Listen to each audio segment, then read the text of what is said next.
पायथ्याची मंगळाई टेकडी आहे. तर इथं साधारण 2,500-3 हजार झाडांची लागवड झालेली आहे. आता ही झाडं ज्या सातारकरांना दत्तक घ्यायची आहेत त्यांनी 5 झाडं दत्तक घ्यावीत आणि त्या झाडांना त्यांनी त्यांच्या सोयीनं आठवड्यातनं एकदा दोनदा इथं येऊन पाणी घालावं, अशी एक योजना सुद्धा आम्ही यावर्षी नव्यानं सुरू केलेली आहे. कसा प्रतिसाद मिळतोय विद्यार्थ्यांचा असेल किंवा सातारकरांचा काय सांगाल? आणि तुम्ही हरित साताराच्या वतीने जी ही मोहीम सुरू केली आहे त्याच्याबद्दल थोडं. ॲक्च्युली तरुणांचा रिस्पॉन्स फार चांगला आहे. फक्त त्यांना खालून वरपर्यंत आणण्याची गरज आहे. कारण इथं जी त्यांची एनर्जी लेवल आहे ना ती एकदम हाय राहते.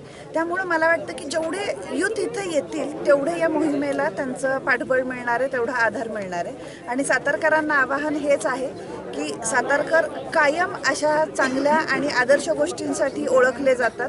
नवीन पायंडा पाडायचं म्हटलं तर साताराच त्याची भूमी असते. आणि मला वाटते की इथं जी 3,000 झाडं लावलेली आहेत त्या झाडांचं मागच्या वर्षी